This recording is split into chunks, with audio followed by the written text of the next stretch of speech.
అందరం మన పరిశుద్ధ గ్రంథాలు తెరిచి ఈ పునరుద్ధాన దినం దేవుని వాక్యాన్ని శ్రద్ధగా విందాం. గత వారం మనం దేని గురించి విన్నాం చెప్పండి? ఇటు సైడ్ వాళ్ళు చెప్తున్నారమ్మా, చెప్పండి. మనం గత వారం దేని గురించి విన్నాం?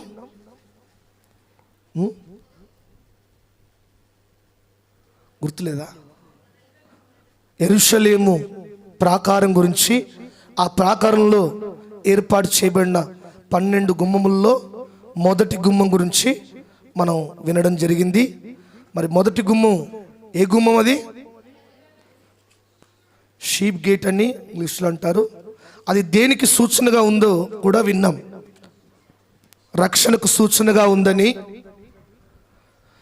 ఒక వ్యక్తి చేసిన పాపములు అన్నీ ఆ యొక్క గొర్రె పిల్లకు ఆపాదించి దాన్ని వధించేవారు.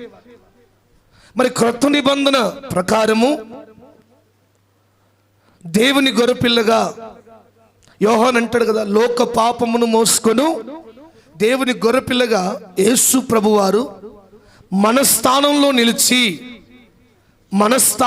నిలిచి ఆయన మన కొరకు మనకు రక్షణ ఇచ్చి ఆయన తన ప్రాణాన్ని మనకు బలిగా అర్పించాడు. మన పాపముల నిమిత్తం బలిగా అర్పించాడు సిలువ మ్రానుపైన. అందుకే అది రక్షణ ఇచ్చేదని, మారు మనసు సూచనగా ఉందని గత వారం విన్నాం. అలాగే రెండవ గుమ్మం ఏ గుమ్మం? మత్స్యపు గుమ్మం.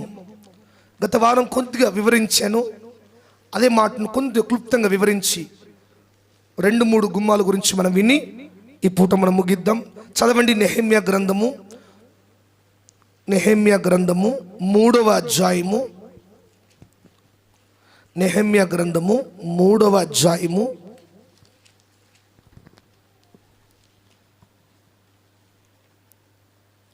నెహెమ్యా గ్రంథము 3వ అధ్యాయము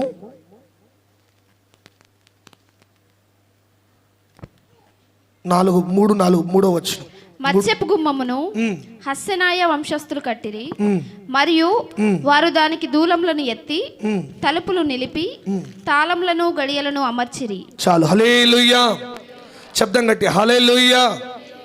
చూడండి, యెరూషలేముకు ఉన్న ఆ 12 గుమ్మములు నెహెమ్యా బాగు చేస్తూ, నెహెమ్యా ఆధ్వర్యంలో అషూరు రాజు పర్మిషన్తో నెహెమ్యా వచ్చి అక్కడున్న ప్రజలందరినీ బలపరిచి వారి సహకారమును తీసుకుంటూ దేవుని సహాయముతో ఆ గుమ్మములన్నీ, పాడైపోయిన గుమ్మములన్నీ తిరిగి నూతనముగా అమరుస్తున్నాడు.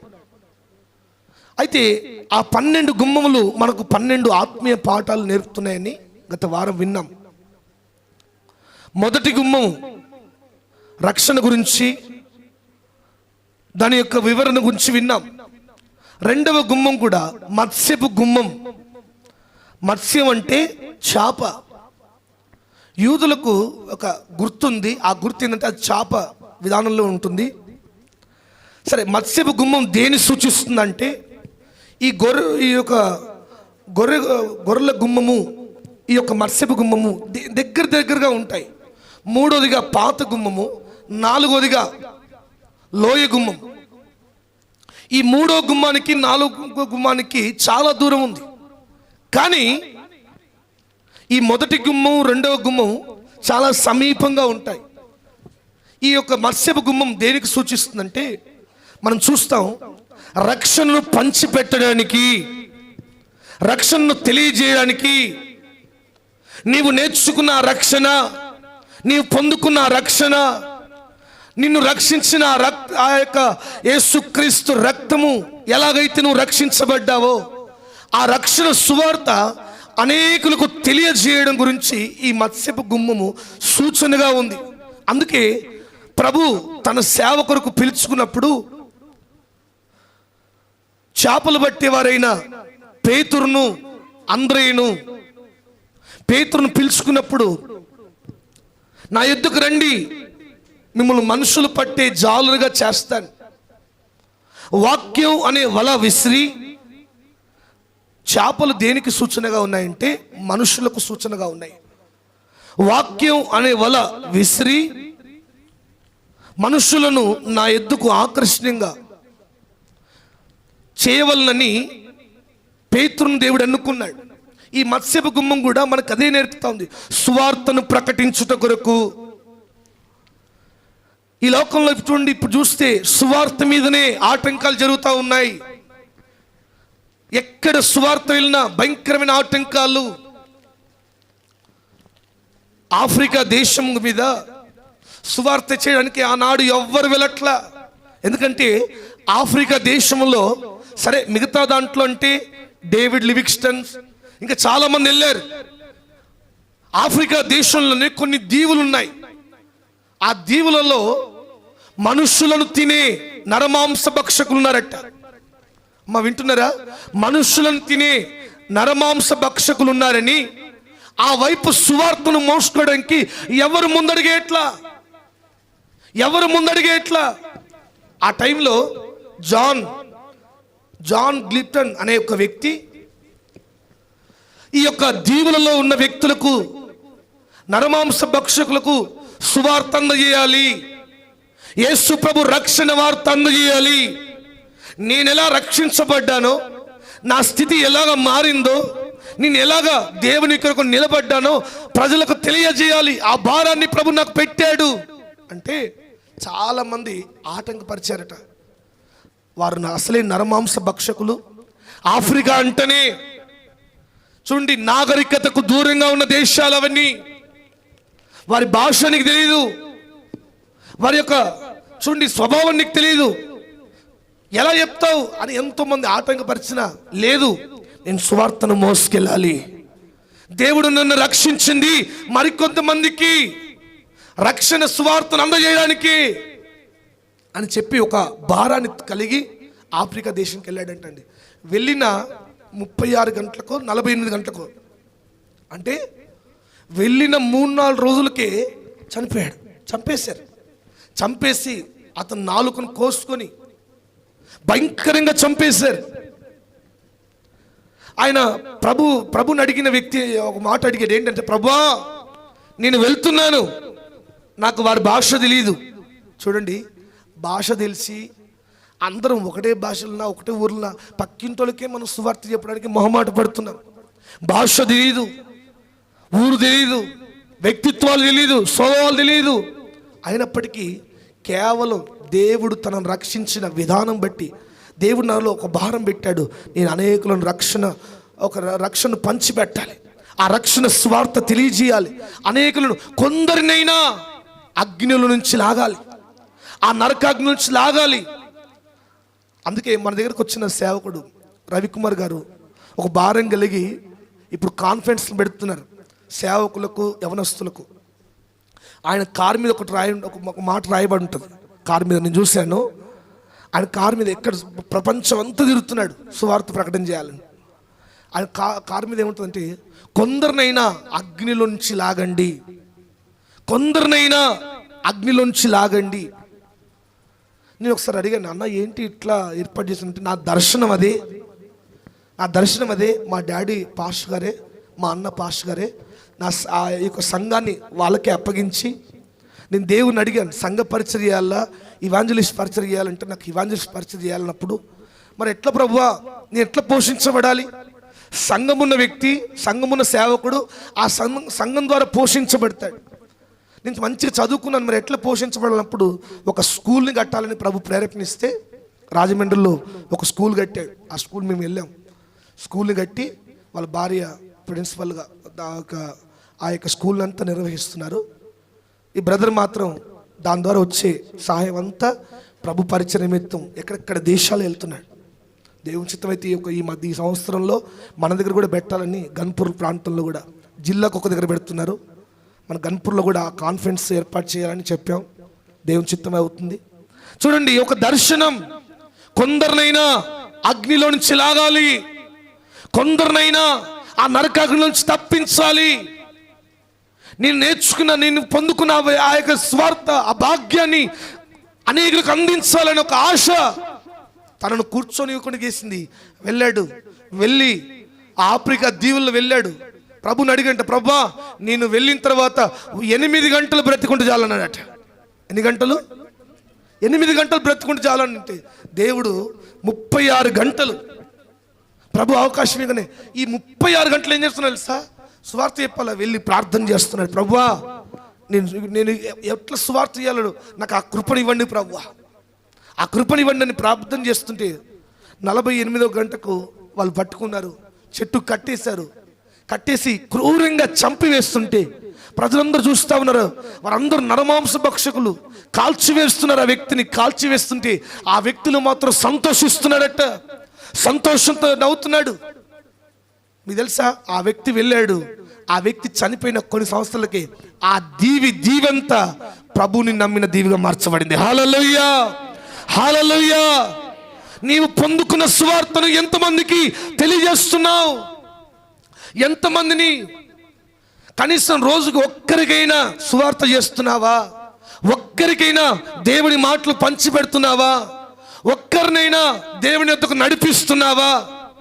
ఒకవేళ ప్రభు నీ లెక్క తీస్తే, నీ యొక్క జీవితాన్ని లెక్క పెడితే, జీవితం అంతా మందిరానికి వచ్చి 20 ఏళ్ళు 30 ఏళ్ళు 10 ఏళ్ళు దేవుని నమ్ముకుని మందిరానికి వచ్చావు. నీ ద్వారా ఎన్ని ఆత్మలు వచ్చాయి? నీ ద్వారా మందిరానికి ఎంతమందిని నడిపించావు? నీ ద్వారా ఎంతమంది బాప్తిజం తీసుకున్నారు? నీ ఇంటి వారు, నీ బంధువులు, నీ స్నేహితులు, నీ తోబుట్లకు దేవుని సువార్త అందించావా అని అడిగితే సమాధానం ఏంటి? ఈ మత్స్యపు గుమ్మం అదే నేర్పిస్తా ఉంది. నీవు పొందుకున్న స్వార్థను నీ దగ్గర ఆగిపోకూడదు, నీవు పొందుకున్న రక్షణను నీ దగ్గర ఆగిపోకూడదు. కొద్ది మందికైనా ఆ వార్తను అందియాలి. అందుకే చూడండి, కొద్దిమంది దైవజనులకు ఒక భారం ఉంటాయి. ఏంటంటే వాళ్ళు ఎక్కడికి వెళ్ళినా ఏదో విధంగా ప్రభుని అడుగుతారంట, ప్రభువా నేను సువార్త చెప్పాలని ఆశపడుతున్నాను, నాకు ఆ సందర్భాన్ని కలగజేయండి, నాకు ఆ సందర్భాన్ని కలగజేయండి. ఎట్లా చెప్పాలి, ఏ విధంగా చెప్పాలి? యేసన్న గారు ప్రారంభ సేవ ఇంకా అప్పుడు ప్రారంభం కానప్పుడు ఆయన ప్రభువుని అడిగి సువార్త పని మీద వెళ్తున్నప్పుడు ఆ యొక్క ఒక దినం ఆ బస్ స్టాండ్లో నిలబడ్డారంట. బస్సు ఇంకా రావట్లేదు. మన అందరూ తెలిసిందే, ఆ యొక్క యేసన్న గారి మూవీలో చూసాం కదా, వాళ్ళు బయోగ్రఫీలో. ఆయన వెళ్ళి ఒక రిక్షా మీద కూర్చున్నాడట. రిక్షా మీద కూర్చుంటే అదేమో అద్దె రిక్షాలు. ఆ వ్యక్తి వచ్చి, ఏం బాబు ఇక్కడ కూర్చున్నావు ఏంటి అంటే, కూర్చున్నాడంటే, కూర్చుంటే డబ్బులు కట్టంటే 2 రూపాయలు ఇచ్చాడు. కూర్చున్నాడు, కొద్దిసేపు కూర్చున్నాడు, బస్సు వెళ్ళిపోయిందట. ఆ రోజు ఆయనకు గవర్నమెంట్ వాళ్ళు వచ్చి కొత్త రిక్షాలు ఇచ్చారట. ఇవిగా నేను అనుకున్నాడంట, అందరూ అంటున్నారంట, రే ఈ పూట నీ యొక్క బండిలో ఎవరెక్కారు కానీ నీకు బోని మంచి తెలియదన్నట.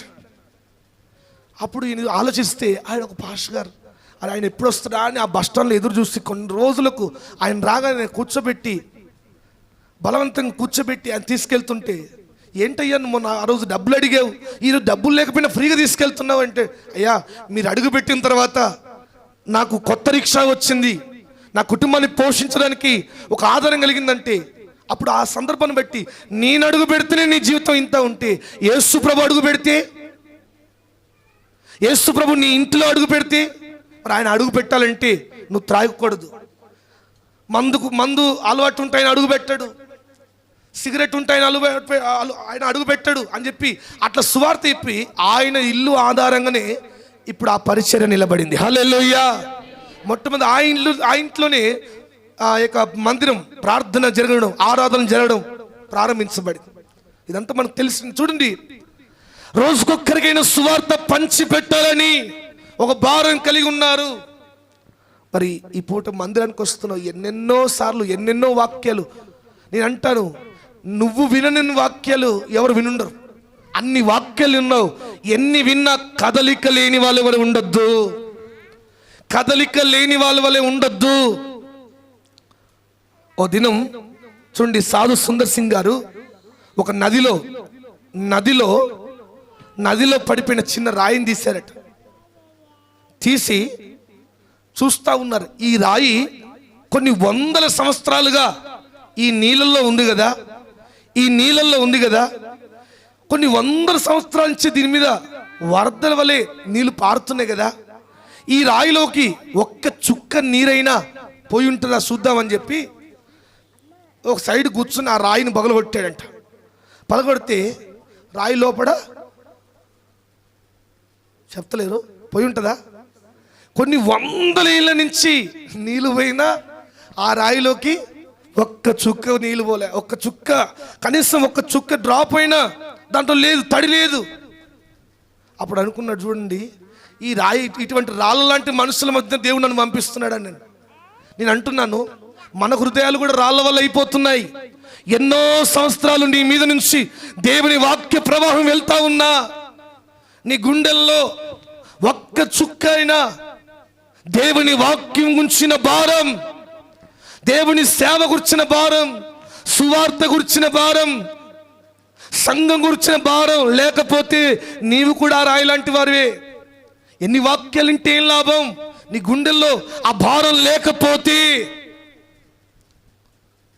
కలగాలి. ఈ మత్స్యపు గుమ్మం అదే నేర్పిస్తావు. పేతురును దేవుడు ఎన్నుకుంటే పేతురు వెళ్ళి అనేకులకు ఆశీర్వాదకరంగా మార్చాడు. పేతురు అనేకులను తీసుకొచ్చాడు. చూడండి, నతనేలును ఇంకొక వ్యక్తిని తీసుకొచ్చాడు. ఇంకొక వ్యక్తి ఫిలిప్పును రక్షిస్తే ఫిలిప్ వెళ్ళి ఇంకొక మందిని తీసుకొచ్చాడు. అట్లా ఒకరు వెళ్ళి ఒకరు. ఒక్క పౌలును బంధిస్తే ఏ జైల్లో బంధించాడు చూడండి. ఆ జైలు అంతా రక్షణ సువార్తతో నింపబడింది. ఆ జైలు అధికారికి రక్షణ వచ్చింది. మరి నిన్ను ఉద్యోగాలు బంధించినా ఎక్కడ బంధించినా ఒక్కరైనా రక్షణ వస్తలేదు. ఈరోజు ఆ భారం కలిగి ఉండాలి. మత్స్యపు గుమ్మం అది నేర్పిస్తా ఉంది. నీవు విన్న సువార్తను అనేకులకు పంచిపెట్టే వారిగా మారాలి. మనుషులను పట్టే జాలరుగా అంటే చూడండి, మనం సొంత మాటలు పెట్టి ఏ మనుషుని ఆకర్షించలేం, ఏ మనుషుని ఆకర్షించలేం. దేవుని వాక్యం మన వలె అనేకులను ఆకర్షిస్తుంది. మన ఆలోచనలు మన మాటలు ఆకర్షించలేవు. కనుక మీరు ఎక్కడ సువార్తను ప్రకటించాలని భారం కలిగి ఉన్నా దేవుని వాక్యం ద్వారానే ఆదరించండి. దేవుని వాక్యం ద్వారానే ధైర్యం చెప్పండి. ఆ వాక్యమే అనేకులను మందిరానికి, అనేకులను ప్రభువులోకి, అనేకులను నరకాగ్ని నుంచి తప్పించే చూడండి ఒక శ్రేష్టమైన మార్గంగా అది నిలబడుతుంది. హల్లెలూయా, శబ్దం గట్టి హల్లెలూయా. చూడండి, ఇప్పుడు అటువంటి భారం కలిగి ఉందాం. ఈ వాక్యం వింటున్న నీవు రాయిలాగా ఉండొద్దు. అమ్మ, రాయిలాగా ఉన్నావా? కొంతమంది అంటారు, కొంచెం లోతైన వాక్యం ఎంత చెప్తే ఏం లాభం? రాయి మీద ఎన్ని నీళ్ళు పోస్తే ఏం లాభం? నువ్వు ఎంత లోతు వాక్యం విన్నా నీలో భారం లేదా? ఒక్కళ్ళ 10 మంది నడిపించింది లేదా? నీ ఇంటి పక్కన వాళ్ళకి మాదిరికరంగా ఉన్నది లేదా? ఈ పూట ఒక తీర్మానం తీసుకో. నేను ఒక్కరినైనా ప్రభువుని నడిపిస్తాను. నేను పని చేసే చోట, నేను చదువుతున్న చోట, నేను కూలి పనికి వెళ్ళే చోట ఏదో ఒక్క దారిని ప్రభు నీకు తెరుస్తాడు నువ్వు ప్రార్థన చేస్తే. ఈ మత్స్యపు గుమ్మం అదే నేర్పిస్తావు. మూడవదిగా చదవండి, 3వ గుమ్మాన్ని చదువు. 3వ అధ్యాయము 5వ వచనం.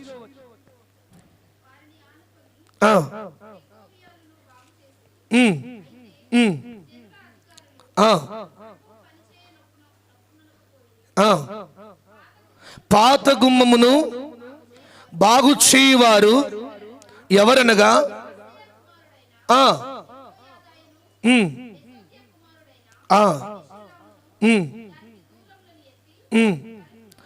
తలుపులు నిలిపి చాలు. హల్లెలూయా, చేతులపై శబ్దం గట్టి హల్లెలూయా, హల్లెలూయా. మూడోదిగా పాత గుమ్మము. చెప్పండి, మూడోదిగా చెప్పాలి అందరూ. ఏ గుమ్మం? పాత గుమ్మం. పేరులోనే అర్థమవుతుంది అది పాత గుమ్మం అని. అయినా ఆ పాత గుమ్మాన్ని బాగు చేసి నిలబెట్టారట. ఆ పాత గుమ్మాన్ని బాగు చేసి నిలబెట్టినట్టుగా దేవుని వాక్యం సెలవిస్తావు. దానికి పాత గుమ్మం అని పేరు. ఈ పాత గుమ్మం మనకేం నేర్పిస్తా ఉందంటే, మొదటి గుమ్మం నువ్వు రక్షించబడాలి, నీకు బదులు యేసు ప్రభు ఆయన రక్తం చిందించాడని తెలియజేస్తే, ఆయన గొర్రెపిల్లగా వధించబడ్డాడని తెలియజేస్తే, రెండవ గుమ్మం నువ్వు విన్న రక్షణను, నువ్వు పొందుకున్న రక్షణను, నువ్వు విన్న దేవుని మాటలను, నువ్వు విన్న శుభవార్తను, నువ్వు విన్న సువార్తను అనేకులకు పంచిపెట్టాలని తెలియజేస్తా ఉంది. ఏ గుమ్మం అది? ఏ గుమ్మం అంటే మీరు ఇంట్లోనే అర్థం. నేను చెప్తుంది రెండవ వివరణ. మూడవదిగా పాత గుమ్మము. ఆ గుమ్మాన్ని తిరిగి అమర్చారు, తిరిగి బాగు చేసి అమర్చుతున్నారు. ఈ పాత గుమ్మం దేనికి సూచనగా ఉందంటే, మనం ఏనాడైతే ఎప్పుడు ఏ సువార్త అయితే విన్నామో, ఏ మార్గం అయితే ఒకప్పుడు విన్నామో దాని మీద నువ్వు కట్టబడాలి. ఏ దేవుని మార్గం అయితే నువ్వు ప్రారంభించావో, ఏ దేవుని మార్గంలో నువ్వు అడుగు పెట్టావో, ఏ దేవుని సువార్త మీద నువ్వు కట్టబడ్డావో దాని మీద నిలబడాలి. దాని మీద నిలబడాలని నీకు సూచన చేస్తావు. ఈ పూట అందరూ ఏం చేస్తున్నారంటే, కొద్ది కాలం ఆ మార్గంలో నడిచారు, కొద్ది కాలం సహవాసంలో ఉన్నారు, కొద్ది కాలం ప్రభు వల్ల తీసుకునే గుంపులో ఉన్నారు, కొద్ది కాలం చక్కగా సువార్త కొరకు రోషం కలిగి అడుగేసిన గుంపులో ఉన్నారు. కొద్ది కాలం ఆ మార్గం నడిచిన తర్వాత వీళ్ళకి అర్థమవుతుందంటే కొత్త మార్గం కావాలి, కొత్త రూట్లు కావాలి, కొత్త ఆలోచనలు. దేవుని వాక్యంతో కూడిన ఆ దేవుని మార్గం మీద కట్టబడిన వారే యెరూషలేములో ప్రవేశించగలరు. హల్లెలూయా, హల్లెలూయా. ఆ దేవుని మార్గం మీదలో కట్టబడితేనే, ఆ దేవుని వాక్యం మీద నిలబడితేనే, ఆ దేవుడు నువ్వు విన్న ఆ వాక్యం మీదనే కడ వరకు నిలబడగలిగితేనే దేవుని ఆశీర్వాదాలు పొందుకోగలవు. ఇప్పుడు కొత్త ఆలోచనలు. ఈ కరోనా తర్వాత చూడండి, సంఘాల లెక్క తీస్తే వీళ్ళు కాదు ఏంటంటే, సంఘస్థులు అందరూ చాలా వరకు దేశమంతటా ప్రపంచమంతటా కరోనా తర్వాత ఏమైపోయిందంటే భయంకరంగా ఏదంటే ఆసక్తి తగ్గిపోయిందట.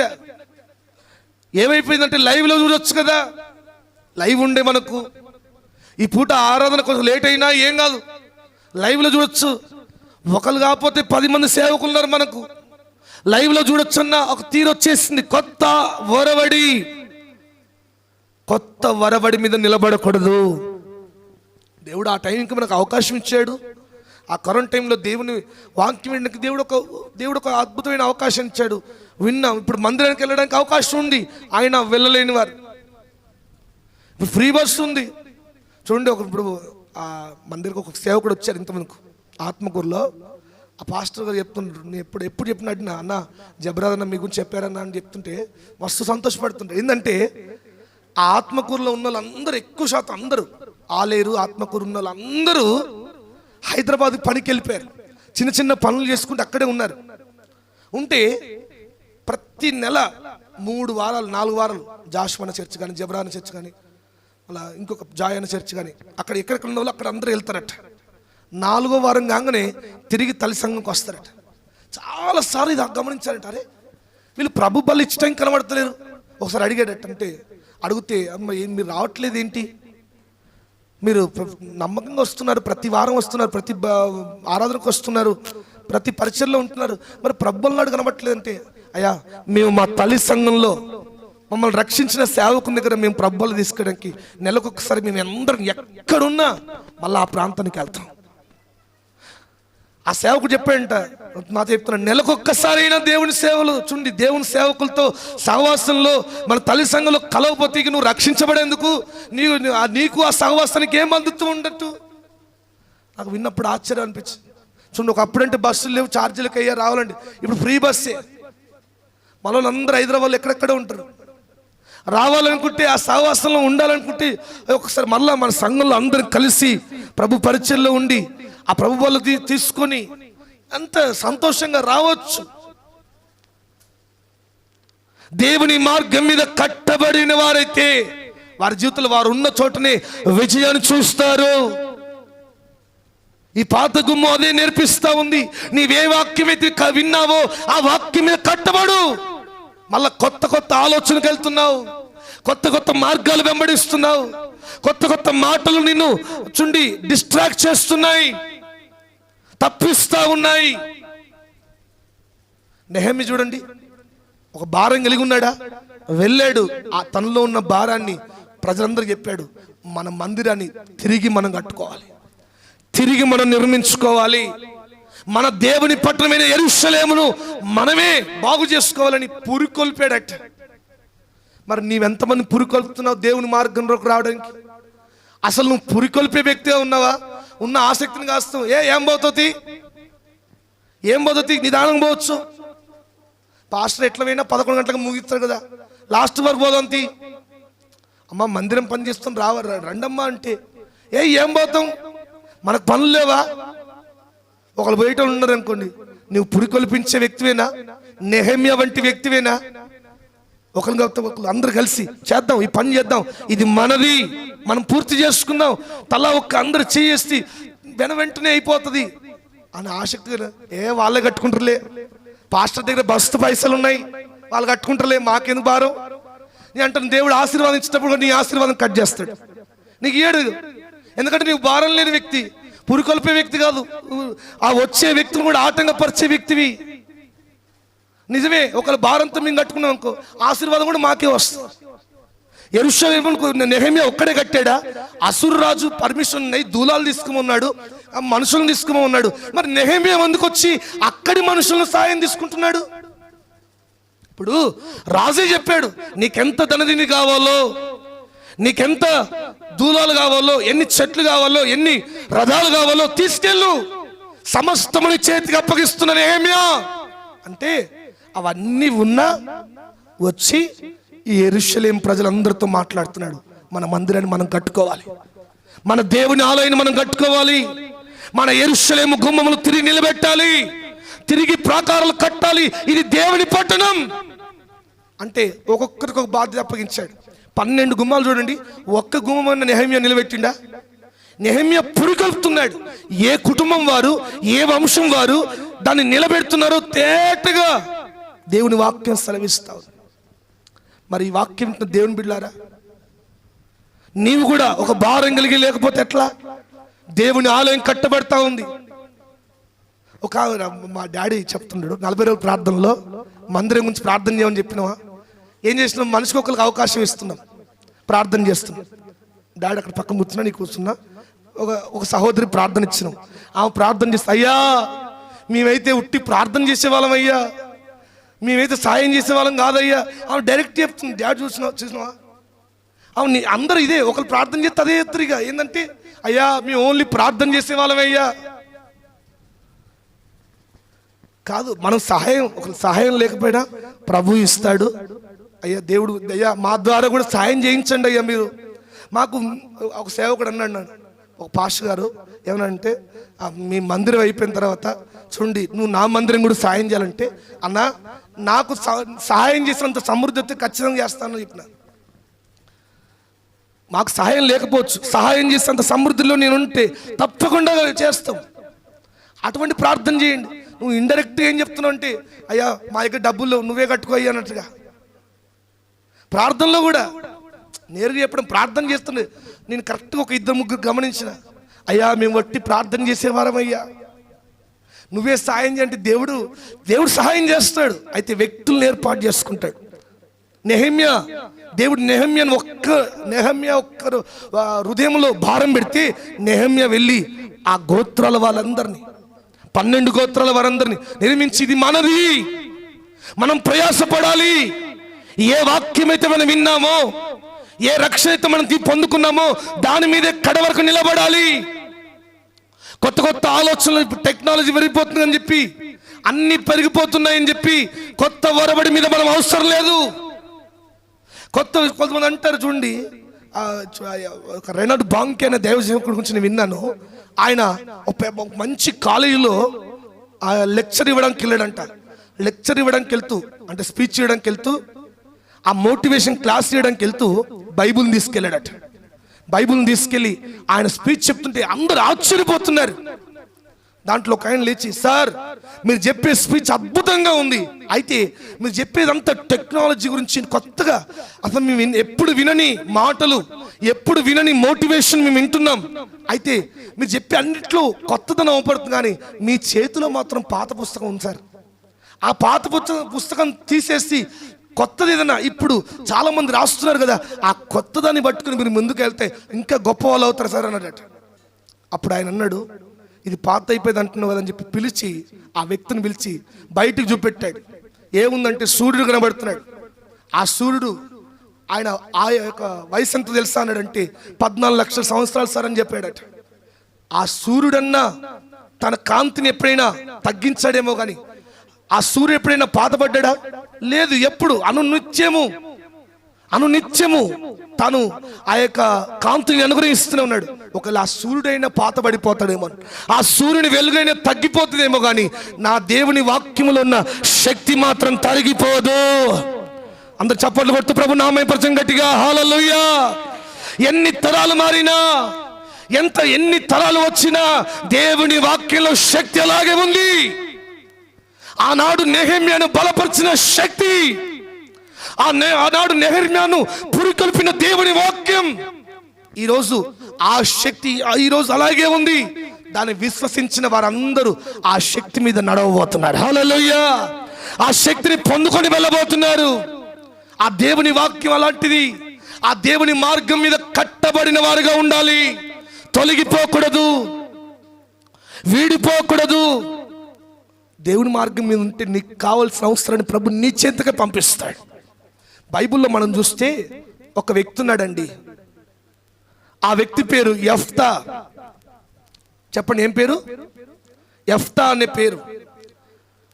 ఆ వ్యక్తి ఒక రాజు కుటుంబంలో పుట్టాడు. పుడితే తండ్రి చనిపోయాడు. చనిపోయిన తర్వాత రాజుగా అయ్యే అవకాశం ఈ యెఫ్తా చేతికి రావాలి. మరొక రాజుగా నియమించబడాల్సిన వ్యక్తి ఎవరో కాదు, యెఫ్తా. అప్పుడు తన సొంత అన్నదమ్ములు ఏమన్నారంటే, నీవు మా తల్లికి పుట్టిన కుమారుని కాదు, నీ ఒక అన్య జనానికి పుట్టిన వ్యక్తివి కనుక నీకు మా తండ్రి స్వాస్థ్యంలో పాలు లేదు, పో అని గెట్టేశారట. గెట్టేస్తే ఎంత దుఃఖపడ్డాడంటే, అయ్యో ప్రభా, నా తండ్రి స్వాస్థ్యంలో నాకు పాలు లేకుండా చేశారు, నేనవలసిన రాజు నా దగ్గర లేకుండా చేశారని ఎంతో దుఃఖపడ్డాడంట.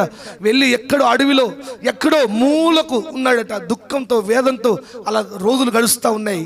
మీకు తెలుసా, చూడండి, దేవుని వాక్యం మీద, దేవుని మార్గం నిలబడిన మీద, దేవుని వాక్యం మీద కట్టబడిన వ్యక్తి ఎక్కడుంటాడో అవకాశాలైనా నేంటాను కోల్పోయినవన్నైనా వారి చెంతకే ప్రభు పంపిస్తాడు. ఆమెన్ చెప్పండి గట్టిగా, ఆమెన్ చెప్పండి గట్టిగా. చూడండి, యెఫ్తా ఎక్కడో అడవిలో ఉన్నాడు, తృణీకరించబడ్డాడు. తన వారే తను బయటికి నెట్టేశారు, అవమానించి నెట్టేశారు. తనకు రావాల్సిన స్వాస్థ్యం ఇవ్వలా, తనకి ఇవ్వాల్సిన స్థానం ఇవ్వలా, తనకి ఇవ్వాల్సిన విలువను ఇవ్వలా. అందరి ముందు అవమాన పాలైన యెఫ్తా ఎక్కడో మూలకు అడవులలో ఊరికి దూరంగా ఎక్కడో వెళ్ళుంటే దేవుడు ఎంత గొప్పవాడు తెలుసా?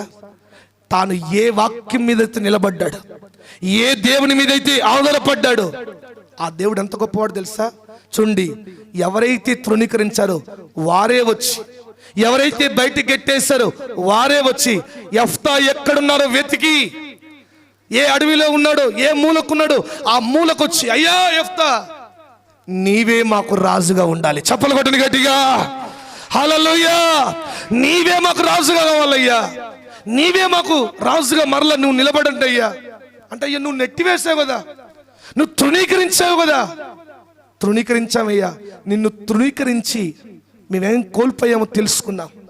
చూడండి, ఆ మాట చూడండి ఒక్కసారి, అద్భుతంగా ఉంటుంది. న్యాయాధిపతుల గ్రంథం 11వ అధ్యాయం.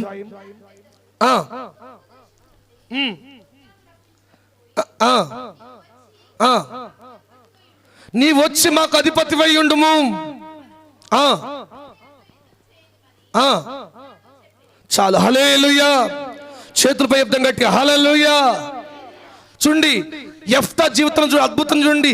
ఏ వ్యక్తులైతే తృణీకరించారో వాళ్ళ ముందే తలమానికగా దేవుడు చేశాడు. నేను అంటున్నాను, మీ అందరి జీవితంలో ఈ మే నెల చూడండి, ఈ సంవత్సరం 2025 ముగింపు వరకు మీరు విశ్వసించండి, మిమ్మల్ని తృణీకరించిన వారందరి ముందే తలెత్తుకునేటట్టుగా నా దేవుడు చేయబోతున్నాడు.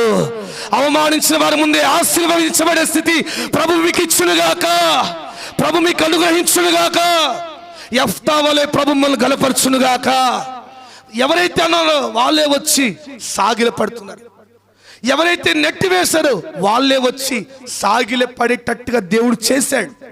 కారణం, ఏ మార్గం అయితే తను విన్నాడు, ఏ మార్గం మీద తను ఉన్నాడు, ఏ వాక్యం అయితే తను విన్నాడు, తన తల్లి ప్రార్థనని భక్తులు చెప్తున్నారు. చాలా మంది సేవకులు యెఫ్తా తల్లి గురించి చెప్పారు, ఎంతో వేదన కలిగిన ప్రార్థన పరులారని.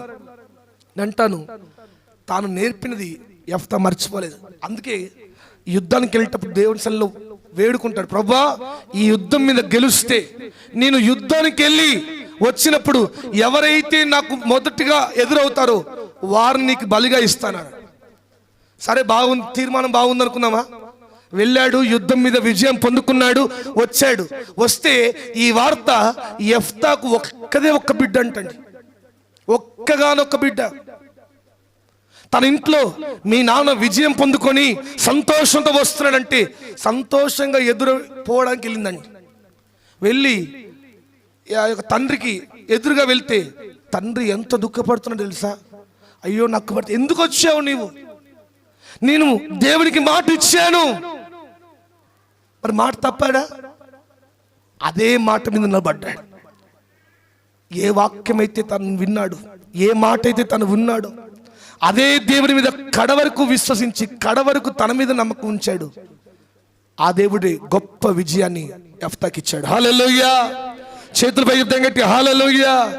కొంతమంది చూడండి, ఇప్పుడు మంచుకున్నప్పుడు మాట ఇస్తారు, రేపు తప్పేస్తారు. ఈ మంచుకున్నప్పుడు నేను దేవునికి అది చేస్తా, నేను ఇది దేవుడికి చేస్తా. ఒక ఆమె అంటుంది, అయ్యా నా జీవితంలో మేలు జరగని నేను ఇచ్చే కానుక నువ్వు లెక్క పెట్టలేమంటుంది. నేను అనుకున్నా ఎంత లెక్క పెట్టలే కానుక ఇస్తుందో అనుకున్నా. తిరిగి మళ్ళీ అక్కడికే చెప్పడం కూడా వాళ్ళు చెప్పే వాటితే ఆశ్చర్యం. నేను దేవుడు మర్చిపోనయ్యా, నా గుండెల్లో ఉన్నాడు దేవుడు. నిన్న డాన్సర్ కార్డు ఇవ్వడానికి వెళ్తున్నాం. వాళ్ళు చెప్తున్నారు మా రిలేటివ్స్కి, ఒక ఆయన చెప్తున్నాడు, చెప్తే దేవుడు ఇక్కడైనా ప్రార్థన చేసుకుంటే దేవుడు నా అంతరంగం ఉన్నాడు, దేవుని వాక్యంలో ఉన్నట్టుగా ఆయన ఆత్మ నా ఆత్మతో కలిసి ఉంది. ఈయన మాత్రం లోకానుసారం తిరుగుతుంటాడు. ఇంకా రక్షణ లేని వారు ఉంటే, అమ్మా బాప్తిసం లేని వారు ఉంటే ఇదే తగిన సమయం. నీవు దేవుని మార్గం మీద నిలబడాల్సిన సమయం, దేవుని కొరకు నిలబడాల్సిన సమయం, దేవుని వాక్యం మీద కట్టబడాల్సిన సమయం. తృణీకరించబడిన యెఫ్తా జీవితాన్ని తలెత్తుకునేటట్టుగా ప్రభు చేశాడు. నేను అంటాను, దేవుడి మార్గం మీద నిలబడు. నువ్వు పరిగెత్తడం కాదు, నీ దగ్గరికి అవకాశాలన్నీ పరిగెత్తుకుంటూ వచ్చేస్తాయి. నువ్వు సంబంధాల కొరకు వెతకడం కాదు, నీ ఇంటికే ప్రభు నడిపిస్తాడు. నువ్వు ఉద్యోగాల కొరకు పరిగెత్తడం, వెతకడం, సెర్చ్ చేయడం కాదు, నీ దగ్గరికి ప్రభు అవకాశం నడిపిస్తాడు. నువ్వు ఆరోగ్యం కొరకు ఆ హాస్పిటల్ ఈ హాస్పిటల్ కాదు, ప్రభు నువ్వు ఉన్న చోటనే నీకు ఆరోగ్య ప్రదాతగా నిలబడతాడు ఆయన. నువ్వు అది నిలబడితే యెఫ్తా జీవితానికి చూడండి, యెఫ్తా పరిగెత్తాడా? యెఫ్తా పరిగెత్తి అయ్యా నాకు చూడండి ఏ యొక్క సంతోషం లేదని ఎక్కడికి పరిగెత్తి ఎవరితో చెప్పలా, ఉన్న చోటికే ప్రభు నడిపించాడు. హల్లెలూయా! చూడు, ఆ దేవుని మార్గం మీద యెఫ్తా ఉన్నాడు, ఆ దేవుని వాక్యం మీద యెఫ్తా ఉన్నాడు, ఆ ప్రార్థన మీద యెఫ్తా కట్టబడి ఉన్నాడు. నిలబడ్డావా? ఈ దినం నీ పిల్లలను నిలబెడుతున్నావా? దేవుని మందిరంలో నిలబెడుతున్నావా? వాక్యమైన తర్వాత అయినా ఇంకా బాప్తిసం లేని వారు ఉంటే, ఇంకా రక్షణ లేని వారు ఉంటే తగిన సమయం ఇదే. దేవుని కొరకు నిలబడాడు. పాత గుమ్మమని, అయ్యో ఒకప్పుడు వాక్యం మాకు తెలవని వాక్యమా అని ఆ వాక్యాన్ని ప్రక్కన పెట్టకండి. ఇది దానికి సూచన. నువ్వు విన్న వాక్యం మీద కట్టబడితేనే, నువ్వు నేర్చుకున్న దేవుని మార్గం మీద నిలబడితేనే నువ్వు దీవెనకరంగా మార్చబడతావు, ఆశీర్వాదకరంగా మార్చబడతావు. ఈ పాత గుమ్మం అది మనకు నేర్పిస్తావు. ఈ పాత గుమ్మం మనకు ఆ దేవుని మార్గం మీద నిలబడాలని, పూర్వపు అనుభవాల మీదనే కట్టబడాలని, పూర్వపు స్థితిని మరచిపోకూడదని, పూర్వం విన్న వాటి మీదనే నిలబడు అని నీకు సూచిస్తా ఉంది, నీకు తెలియజేస్తావు. కనుక ఈ పూట ఒకవేళ ఇప్పుడు చూడండి, అంటే కొత్తదనంలోకి టెక్నాలజీకి రావద్దని కాదు, ఎంత టెక్నాలజీ వచ్చినా దేవుని వాక్యం ప్రక్కన పెట్టకు, దేవుని మార్గాన్ని ప్రక్కన పెట్టకు. ఒకప్పుడు నువ్వు నేర్చుకున్న ఆ ప్రార్థన మార్గం, ఆ విశ్వాస మార్గం ప్రక్కన పెట్టకు. దాన్ని ప్రక్కన పెట్టి కొత్త ప్రయత్నాలు చేసినా సఫలం కాలేవు. నువ్వు విన్న దాని మీద నిలబడితే తప్పక నీ ఉన్న చోటనే నా దేవుడు పైకి ఎత్తుతాడు. హల్లెలూయా! పైకి లేవనెత్తుతాడు ఆయన. అలాగా ప్రభు మిమ్మల్ని దీవించునుగాక, ఆశీర్వదించునుగాక, నూతన కృప చేత ప్రభు నింపునుగాక. హల్లెలూయా! మూడో మాట చెప్పి ముగించేస్తాను. 4వ గుమ్మం గురించి విందాం. అదే నెహెమ్యా 3వ అధ్యాయం నెహెమ్యా 3వ అధ్యాయము చూడండి 10వ వచనం. బాకాలోయ అని ఉంటుంది చూడండి, దానికి ఆనుకొని అదే 3వ అధ్యాయము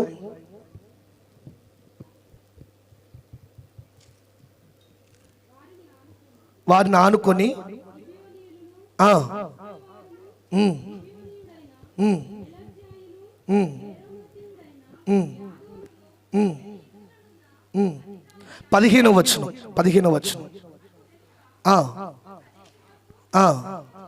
ఉమ్, ఉమ్, ఉమ్, ఉమ్, ఉమ్. చాలు, హల్లెలూయా. సరే, ఈ యొక్క 4వ గుమ్మం పేరేం పేరంటే, మొదటి గుమ్మం గొర్రెల గుమ్మం, రెండోది మత్స్యపు గుమ్మం, మూడోది పాత గుమ్మం, 4వది బాకా గుమ్మం. వ్యాలీ గేట్ అంటారు దాన్ని. ఈ యొక్క పాత గుమ్మానికి, ఈ యొక్క లోయ గుమ్మం అంటారు దాన్ని. ఈ పాత గుమ్మానికి ఈ యొక్క లోయ గుమ్మానికి చాలా దూరం ఉంది, చాలా డిస్టెంట్ పెట్టారు. ఈ 3 గుమ్మాలు దగ్గరగా ఉన్నాయి. దాని మ్యాప్ చూడండి ఎట్లా ఉంటుందంటే, ఒక డయాగ్నల్ లాగానే ఉంటుంది ఇట్లా. ఆ 3 గుమ్మాలు దగ్గరగా ఉన్నాయి, దానికి లోయ గుమ్మం కాస్త దూరంగా ఉంది. ఈ లోయ గుమ్మం దేని సూచిస్తుందంటే, దీనత్వానికి సూచనగా ఉంది. హల్లెలూయా. చూడండి, దేనికి సూచనగా ఉంది? దీనత్వానికి సూచన, తగ్గింపుకు సూచనగా ఉంది, మృదువైన మనస్సుకు సూచనగా ఉంది. ఆ దీన మనస్సుకు సూచనగా ఈ యొక్క లోయ గుమ్మాన్ని వారు ఏర్పాటు చేశారు. వ్యాలీ గేట్ అంటారు ఇంగ్లీష్లో. షీప్ గేట్, ఫిష్ గేట్, తర్వాత ఓల్డ్ గేట్, తర్వాత వ్యాలీ ఆఫ్ గేట్.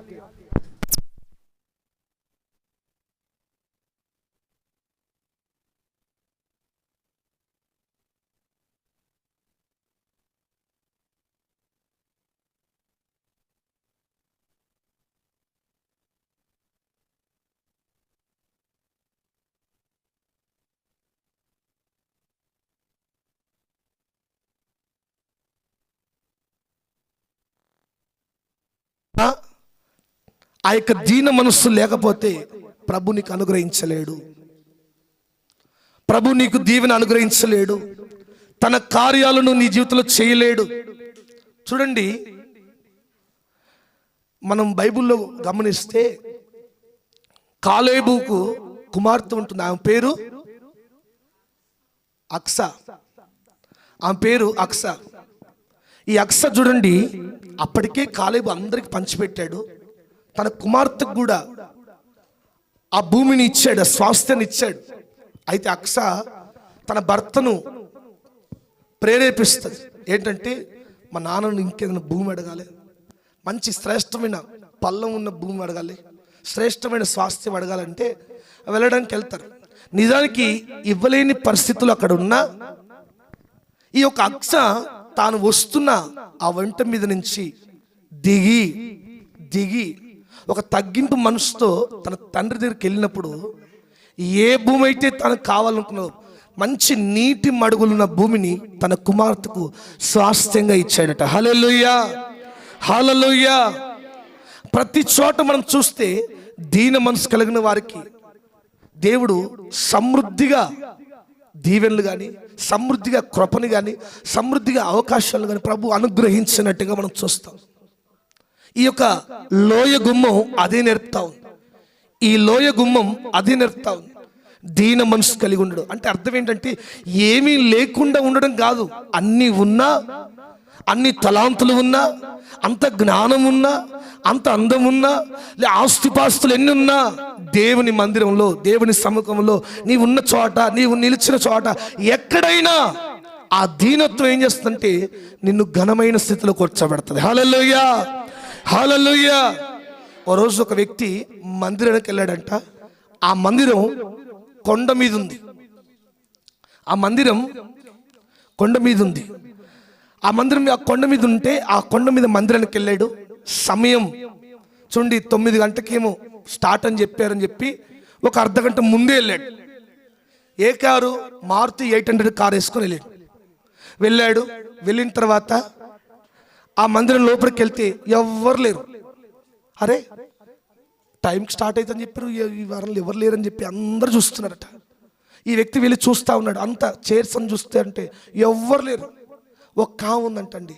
ఒక్క ఆమె పాపం చూడండి, ఒక క్లాత్ పట్టుకుని ఆ చర్చ్ అంతా తుడుస్తూ ఉందట. చర్చ్ అంతా తుడుస్తూ ఉందట. చర్చ్ అంతా క్లీన్ చేస్తూ ఉందట. పాపం ఈయనకు చాలా ఆశ్చర్యం అనిపించింది. చూడు, అందరు ఉంటే అందరికి కనబడాలని కొంతమంది పని చేస్తారు. అర్థమైందా? కొంతమంది ఎట్లా ఉంటారంటే అందరికి కనబడాలి, అందరికి వినబడాలి, అందరు నన్ను చూడాలి, నేను చేస్తున్న పనిని మెచ్చుకోవాలి అన్నట్టుగా చేస్తారు. ఎవ్వరు లేరు ఇక్కడ. చర్చిలో ఒక వ్యక్తి కూడా లేడు. ఈ ఒక్కదే వచ్చి కష్టపడతా ఉంది అనుకొని చాలా ఆశ్చర్యపోయి తను బయటికి వెళ్ళాడంట. బయటికి వెళ్ళిన తర్వాత కారు దగ్గర కూర్చున్నాడు. ఆ తల్లి ఆ యొక్క చర్చ్ అంతా క్లీన్ చేసి ఇక వస్తూ ఉందంట. అప్పుడు ఈ వ్యక్తి అడిగాడట, అమ్మా, ఎవ్వరు లేకపోయినా నువ్వు ఎంత తగ్గింపుతో ఈ యొక్క మందిరం అంతా నీట్గా పరిచర్య చేస్తున్నావు అని చెప్పి తన జేబులో ఉన్న కొంత డాలర్స్ తీసి ఇచ్చాడట. ఇస్తే, వద్దండి ప్రభు నాకు అనుగ్రహించాడు, నాకు ఉన్న పాటు చాలు, నేను దేవుని పని చేశాను, నాకేది వద్దన్నాడట. సరే, ఇప్పుడు మందిరం పైన ఉంది కదా, నువ్వు రెడీ అవ్వడానికి వెళ్తున్నావు కదా, కొండ కింద కదా మీ ఊరు, ఆ ఊరు కాడ దింపుతా, నా కారులో దింపుతా అంటే, వద్దంటే దేవుడు నాకు చిన్న కారు ఇచ్చాడండి, ఆ కారులో వెళ్తానంటే. చిన్న కారు ఇచ్చాడా? చూస్తే ఈయన కారు పక్కన పెద్ద కారు ఉందట. ఎవరిది? ఏ కారు అమ్మంటే అదే కారు అంటే. ఈయన కారేమో చిన్నగా ఉంది, ఈయనేమో సూటు అన్నీ వేసుకొని వచ్చాడు, ఆమెమో మామూలుగా సాధారణంగా ఉంది, పెద్ద కారు ఉంది. ఈయన అనుకున్నాడు ఆ కారులో పని మనిషి ఏమనుకున్నాడు. ఆ కారుకున్న డ్రైవర్ వచ్చి ఆ డోర్ ఓపెన్ చేస్తుంటే ఈయన ఆశ్చర్యపోయాడు. అమ్మ, ఈ కారు నీదేనంటే. అవునండి, దేవుడు నాకు అనుగ్రహించాడు. ఇంత పెద్ద కారుండి ఎంత తగ్గింపుతో దేవుని పని చేస్తున్నావు అని చెప్పి చాలా ఆశ్చర్యపోయాడట. చూడండి, అన్ని కలిగి ఉండి దీన మనసుతో ఉన్న వారిని ప్రభు ఒక దినం వారిని హెచ్చించబోతున్నాడు. హల్లెలూయా, హల్లెలూయా. దావీదుకు తనంతట తాను రాలే ఆ స్థాయి, తనంతట తాను రాలేదు ఆ స్థానం. అందులందరూ పూర్తయిపోయారు. సమూయేలు చూసినప్పుడు ఈ మాట చూడండి, ఇదే దావీదు అలా ఊపడతాడు. సమూయేలు చూసినప్పుడు ఆ ఇక ఏడుగురులో 6 సమూయేలుకి నచ్చేస్తారు. పై రూపం చూసి, ఎత్తు చూసి, ఆ యొక్క అమ్మను చూసి నచ్చేస్తారు. కానీ దావీదు ఎక్కడో మారుమూరుల తండ్రి విడిచిపెట్టి తను పక్కన పని పెట్టి ఎక్కడో ఉంటే తాను రావడం చూసిన స్థితి. మనుషుల రూపాన్ని ఏమో సమూయేలు చూశాడు, తన అంతరంగంలో ఉన్న తగ్గింపు మనసును దేవుడు చూశాడు. హల్లెలూయా.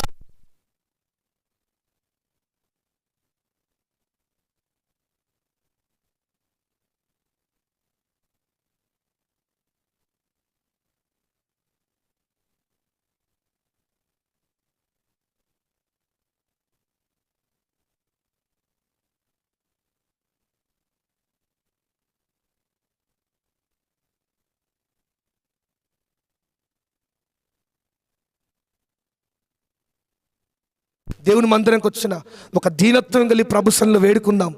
ఇంతకుముందు పాట పాడాం కదా, దీనులకే ప్రభు కృప అనుగ్రహించబోతున్నాడు. మీ అందరికీ తన కృప చేత ప్రభు నింపునుగాక, ఆ కృప వస్త్రం చేత ప్రభు కప్పునుగాక, నూతన కృప చేత ప్రభు నింపునుగాక. దీనుల మేలు చేసే దేవుడు ఆ మేలన్నీ మీరందరూ పొందుకొందురుగాక. 3 గుమ్మాల గురించి విన్నాం. మొదటి గుమ్మం మత్స్యపు గుమ్మం గురించి విన్నాం. మనం విన్న రక్షణను అనేకులకు పంచిపెట్టాలని, అనేకులను సువార్త చెప్పి కొద్దిమందైనా రక్షించ ఒక భారం కలిగి ఉండాలని మత్స్యపు గుమ్మం మనకు నేర్పిస్తూ ఉంది. రెండోదిగా పాత గుమ్మం, ఏ వాక్యమైతే పూర్వంలో నువ్వు విన్నావో, పూర్వపు అనుభవాలు మర్చిపోకుండా, పాత స్థితిని మర్చిపోకుండా, ఆ పాత విన్న అనుభవాల మీదనే, ఆ వాక్యం మీదనే, ఆ మార్గం మీదనే, ఆ ప్రార్థన మార్గం మీదనే కట్టబడాలని ఈ యొక్క పాత గుమ్మం తెలియజేస్తా ఉంది. 4వదిగా లోయ గుమ్మం తెలియజేస్తా ఉంది, దీనత్వం కలిగి ఉండాలని, దీనత్వం కలిగి ఉండాలని, దీన మనసు కలిగి ఉండాలని, దీనత్వంతో ముందుగా అడుగేయాలని, దీనులకే దేవుడు సహాయం చేస్తాడని తెలియజేస్తా ఉంది. కనుక ఈ పూట వాక్యం విన్నట్టుగా మనం అందరం ఈ యొక్క 4 మొదటిగా గొర్రెల గుమ్మం, రెండోదిగా మత్స్యపు గుమ్మం, మూడోదిగా పాత గుమ్మం, నాలుగోదిగా ఏ గుమ్మం? ఏ గుమ్మం? లోయ గుమ్మం, valley of gate, valley gate, లోయ గుమ్మం. కనుక ఈ పూట ఈ 4 అనుభవాలు మనందరి జీవితంలో నెరవేర్చబడునుగాక. అందరు చెప్పండి గట్టిగా, నెరవేర్చబడునుగాక, నెరవేర్చబడునుగాక. ఆ ప్రకారంగా మనం నిలబడుదుముగాక. ఆమె చెప్పండి గట్టిగా. కనుక అందరూ అటువంటి దేవుని మార్గం మీదనే, దేవుని వాక్యం మీదనే, వేరొక్క దాని మీద కాదు, వేరే ఆలోచనల మీద కాదు, వేరే మాటల మీద కాదు, దేవుని మార్గం మీదనే కడవరకు కట్టబడదాం. దేవుని వాక్యం మీదనే కడవరకు నిలబెడదాం. దేవుడు మనకు సహాయం చేయునుగాక. అందరూ మోకరిద్దాం, చిన్న ప్రార్థన చేసుకుందాం. అందరూ మోకరించండి. అందరూ మోకరించి